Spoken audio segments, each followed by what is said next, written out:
Everyone, we're going to go ahead and get started with our FY26 budget deliberations. Today's date is June 2nd, 2025. The time is 2 p.m. In attendance are Commissioners Eberline, Duncan, and Matari. I'm going to call this meeting to order. Are there any changes to the agenda? Hearing none. Public comment. Come on up. Commissioners, Bela Kovacs, Kootenai County Assessor. For the record, Commissioners, this morning I attended your 11 o'clock a.m. Board of Equalization. I provided some incorrect information. I believe it's important to amend the record on a timely basis or in a timely manner. So my comments are to respond timely and to make some corrections to my statements. Also, I wanted to provide a more complete answer to Commissioner Duncan. But before I do that, I would like to ask the board that when an agenda item is put together, if there is a matter that ever touches upon valuation or the duties and responsibilities of the assessor, that we please be provided some advance notice. I know you post your agenda, but we came into work this morning not being aware of this agenda, this topic. We hadn't been involved in actually getting it placed on the agenda, so we were a little bit ill-prepared. What I'd like to mention is, as a matter of correction to my earlier statement, clarification to Commissioner Duncan. Why wasn't the correction made earlier? The information did come to our attention in December, early December of 2024. It pertained to the assessment roll. That was June of 2024. At that point in time, the role is out of the control of the county assessor. It's in the hands of the county commissioners.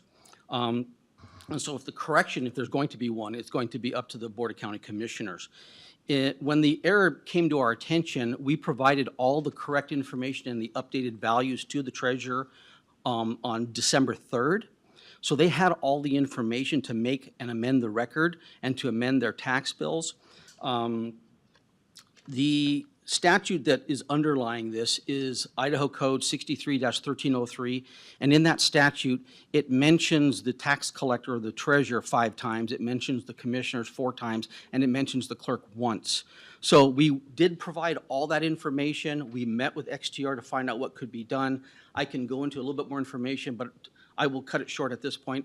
I'm going to ask the board that they amend the records for the meeting this morning. I will provide all documentation to the clerk of the board, and I ask that that be placed on that, in the record for that meeting. Thank you. Thank you. Does anyone else want to make public comment? Anybody on the telephone? No? Okay. Well, let's go on to our one and only business item. FY26 budget kickoff presentation with the Finance Director, Brandy Falcon. Good afternoon, Commissioners. Brandy Falcon for the record. I also have our budget accountant, Arrow Gidney, with me, and we are going to present a first look at the 2026 proposed budget. We won't really be doing any deliberations today on cuts to the budget, but just giving you a snapshot of overall where the budget stands. So we'll review the main budget elements, which are revenues, current expenses, and then new requests. We will go over the budget deliberation timeline, and then we'll have some board discussion and next steps. So this is the preliminary summary. You have a copy of all the budget summaries printed in front of you, as well as a printed copy of this presentation. So I know it's a little bit difficult to read on this screen, but you have it in front of you, and this is a document that you are likely, at least Commissioners Matari and Duncan, familiar with. Commissioner Eberline, this is my first time doing a budget cycle with you, so I don't know if you've seen this document before, but this is the preliminary summary. This is where we summarize the requested expenses and budgeted revenues, and we have a different scenario for every property tax percentage increase, so the board can see the bottom line budget deficit. So if we start at the far left, if you were to do a 0% tax increase, you would have to cut $1.2 million from the budget. If you go all the way to the right, at a 3% tax increase, you have a surplus of $589,000. And then you can see the 2% tax increase, one column in towards the left, you would have to cut $31,000. At a 1% tax increase, you would have to cut $651,000 from the budget. At the very bottom, there's a line that says levy for judgments. That's $299,330. Over the past 2 years, there are a couple of lawsuits that resulted in Kootenai County losing property tax dollars that we were supposed to collect based on how much we levied. Idaho law allows you the opportunity to levy once to recapture those dollars that we missed out on. It does not affect our property tax base either way, and it does not factor into the current budget. It's simply recapturing those funds that we didn't collect, that we had budgeted in prior years to collect. So that's that dollar amount. The board can decide this budget cycle if they want to levy those dollars or not. So in terms of revenues, our state revenue sharing is budgeted at a 1.28% increase over the FY25 adopted budget. That is a $111,000 increase, and the methodology that we used for that was we just budgeted the sum of the most recent 4 quarterly payments that we have received from the state of Idaho. Same thing for sales tax. We are budgeting a 1.86% increase over the FY25 adopted budget, which is an $83,000 increase. Our liquor revenues right now are budgeted at a 2% decrease, which is an $80,000 decrease, and that's based on a recommendation from the director of the Idaho Liquor Division. If we get more information from him in time before we publish the budget, we can make further updates. And then our interest revenue, which is budgeted by the treasurer, and I know in his budget presentation he did a whole presentation on that to the board, is budgeted at $5.5 million right now, which is a $968,000 increase from the FY25 adopted budget. We've also budgeted a 5% fee increase for community development for the majority of their fees. And then we've budgeted a $2 fee increase of the title admin fee in the DMV. We've budgeted a slight increase in some of our recording fees, about a $15,000 increase. And then we're also using, as always, amounts of restricted fund balances to fund budgets that we cannot levy property tax for, or that we don't, which would be our enhanced 911, solid waste, certain parks and vessel budgets, snowmobile, and the airport. So in terms of property tax, the auditor's office relies on values provided by the assessor to calculate the preliminary levy rate, which is used to calculate the new construction and any URD returns, which we don't have any URD returns this year. The auditor also must remit values to all the taxing districts for their preparation of their budgets. So this is a list of the key statutory deadlines that I rely on just for budget purposes. So today is the deadline for the preliminary new construction roll due to the auditor. We did receive that.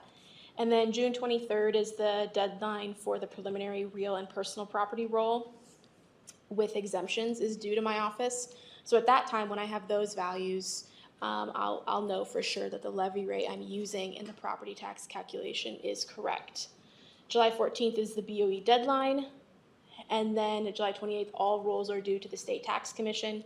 July 28th is when I will get the final new construction roll, and then August 4th is when my office has to notify the State Tax Commission and all taxing districts of their net taxable value. So in terms of current expenses, so our A budget is our personnel budget, and currently our personnel budget is $91 million loaded, and loaded means that includes the cost of county paid taxes and benefits.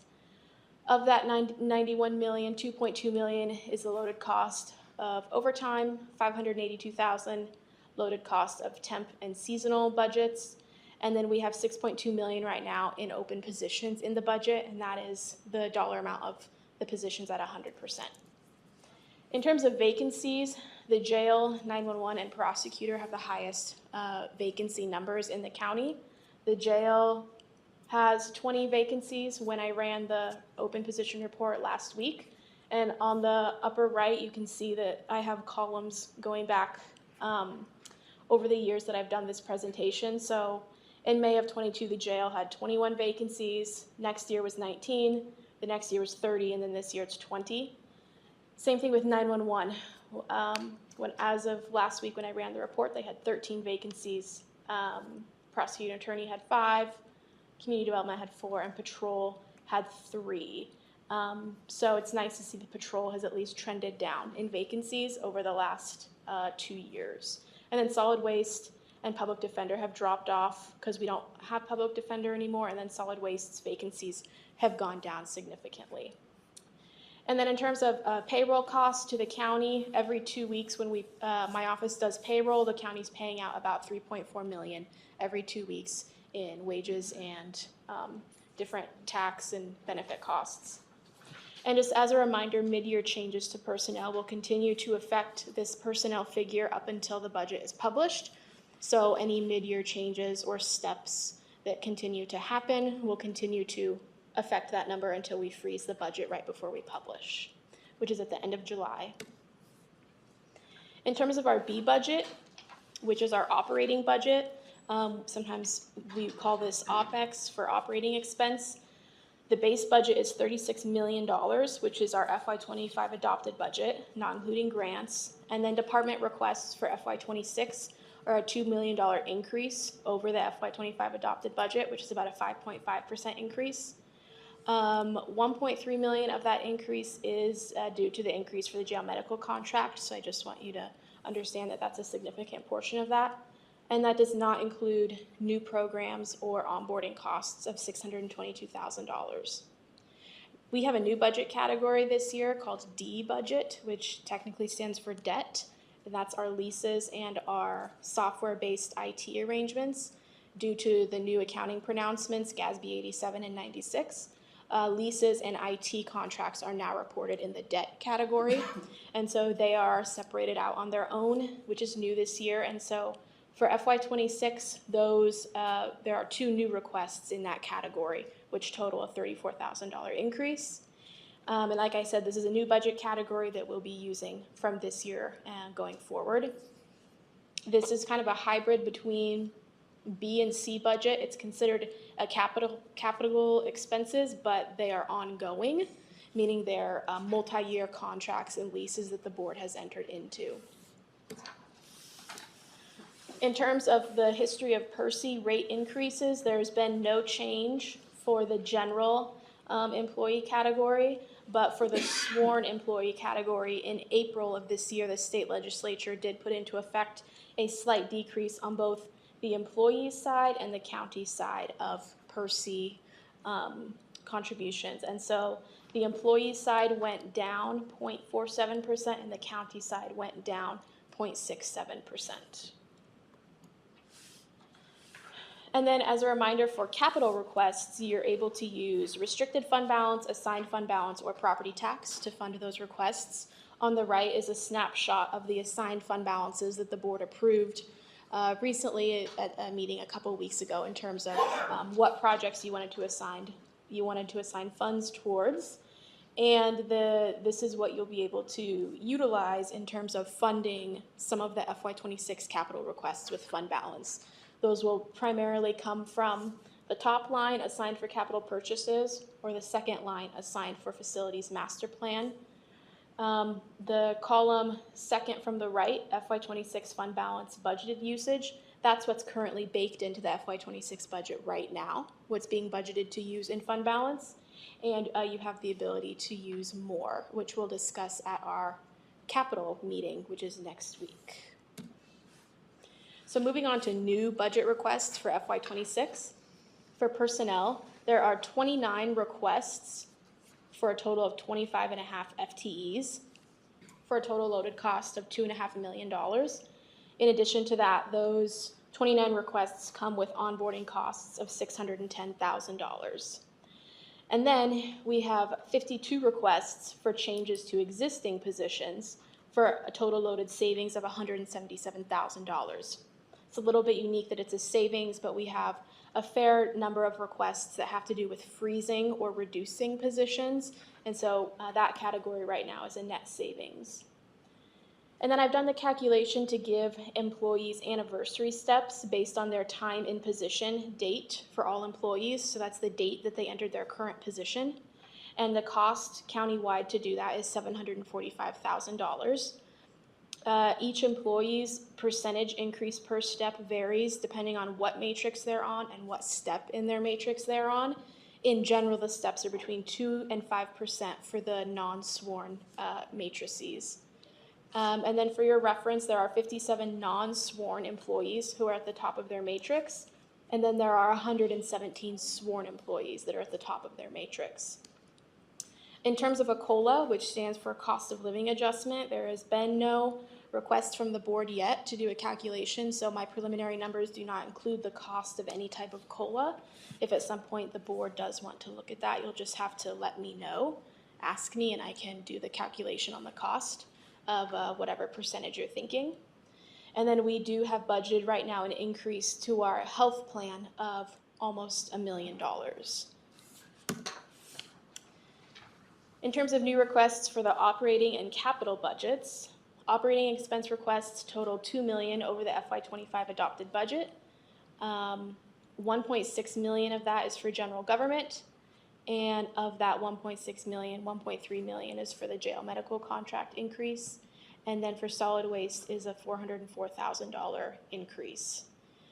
Total capital requests are $12.3 million. Of that, $5.7 million is for general government and $6.6 million is for solid waste. Now, as a reminder, solid waste is our enterprise fund, so they are not tax supported. That's why I break them out separately, so you can understand the tax supported portion of the budget versus solid waste, which is separate.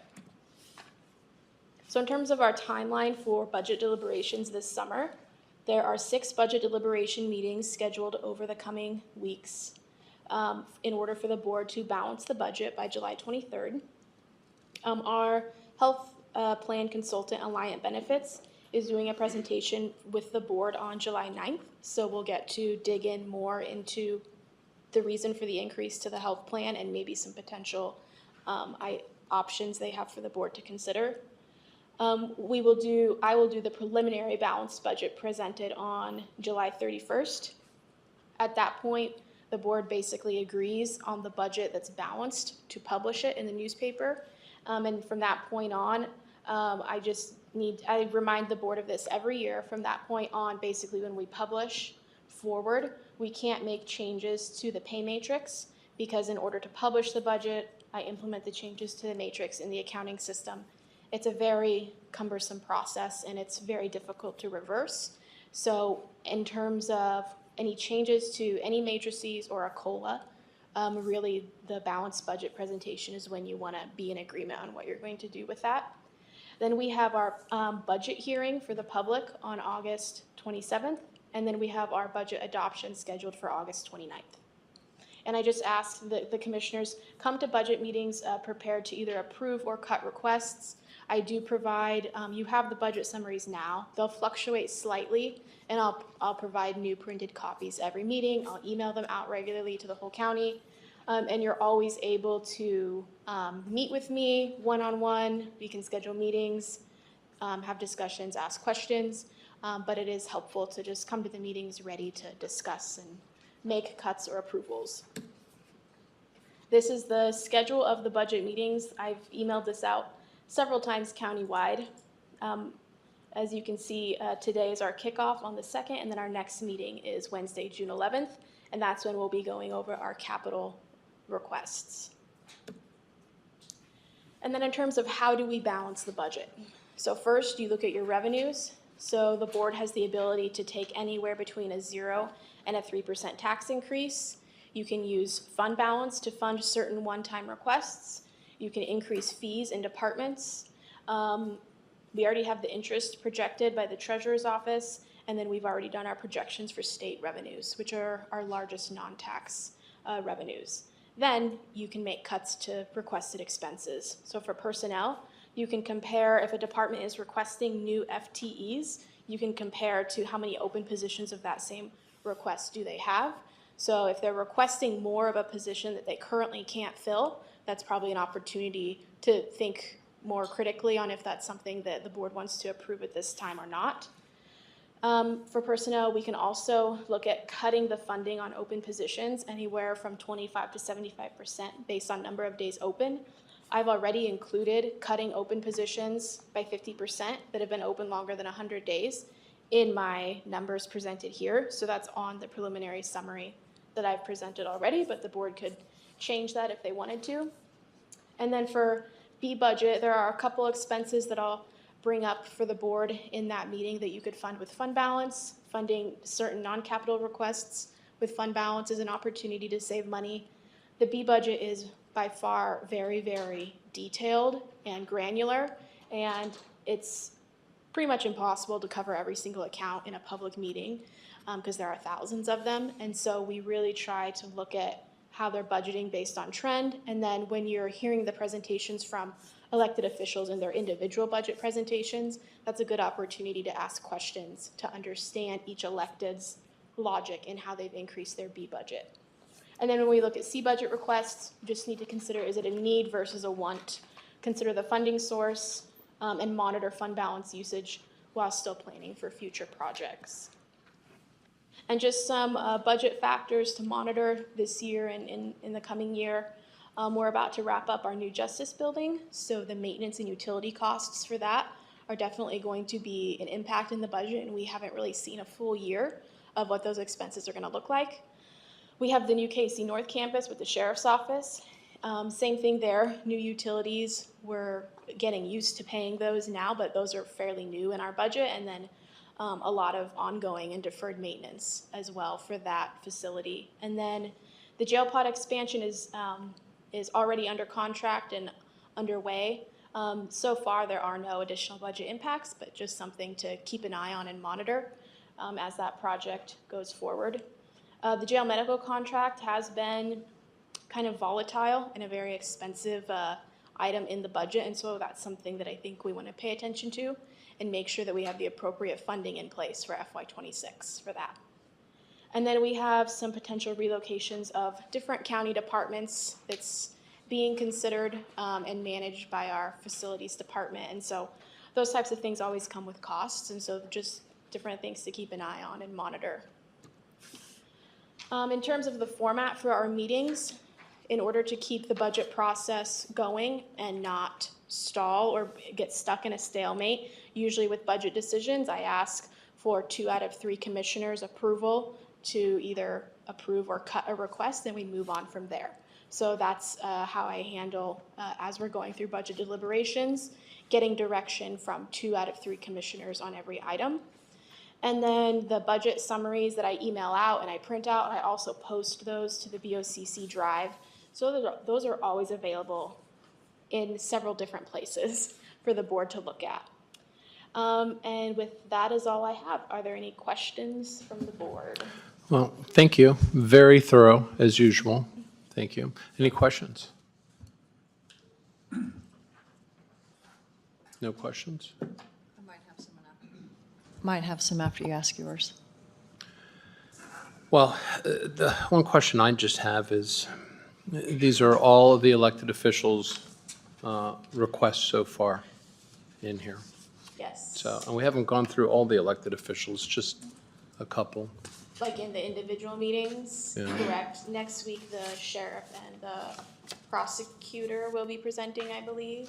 And then, or maybe the prosecutor's the week after that. And then we have the coroner as well. So Okay. those are the remaining electeds to present their budgets to the board. But their requests are reflected in my numbers. Okay, thank you. Commissioner Duncan? So I think the only thing I would bring up is while $1.2 million deficit sounds amazing at 0%, that includes the entire $5.5 million in interest projection, which the treasurer has advised us to not use all 5.5 in ongoing expenses. So we may need to carve out, I think I'd be comfortable at this point carving out 2 million of that 5.5 for one-time expense, which then would increase our deficit into 3.2 million. I just want to be very cognizant of that. And all it is projecting risk. If we use all 5.5 million for ongoing and then we do not get the interest in FY27 or going forward, then that will put us behind in a not so great spot. Well, it looks like, if I'm reading this correctly, capital requests are 5.7 million. Correct, for general government. Okay, so, I mean, that's really where that interest is largely going to. It's not being used No. for. No. Well, a lot of our capital requests are actually funded with restricted fund balances.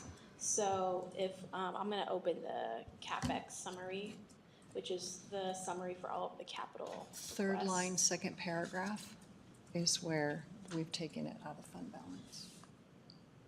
So currently, there's only $986,000 worth of capital requests that you could fund with fund balance instead of property tax. So essentially, of the 5.7 million in capital, all of that is already being mostly funded with restricted fund balances. So there's only 986,000 additional in capital that you could cut from property tax and use fund balance instead.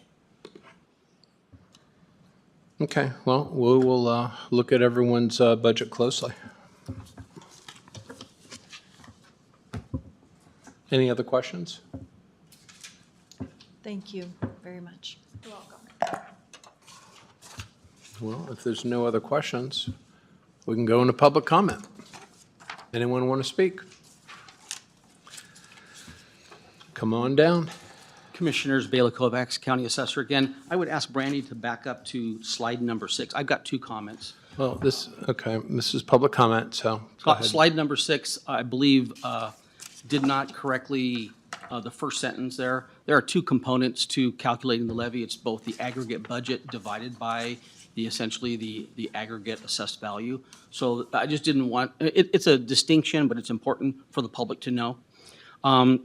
The other comment that I wanted to make was I neglected in my earlier comment to address the error that I made in my statement this morning. And so the error that I made in the statement this morning is I mentioned that the error that caused the problem with the 12 parcels was a configuration issue which occurred through IT. That was an error. Although it's true that a configuration error did occur, that was a separate matter that happened at the same time. That impacted over 1,000 parcels. But the cause of the 12 parcels, the error for those, was a methodology in utilizing ProVal, where we entered the Board of Equalization change in the ProVal module. There's some undocumented information, and there's coding that is required. That was an error that occurred in the assessor's office. So I'd like to make that correction. Thank you. Anyone else for public comment? Anybody on the telephone? 2:27, meeting adjourned. Thank you.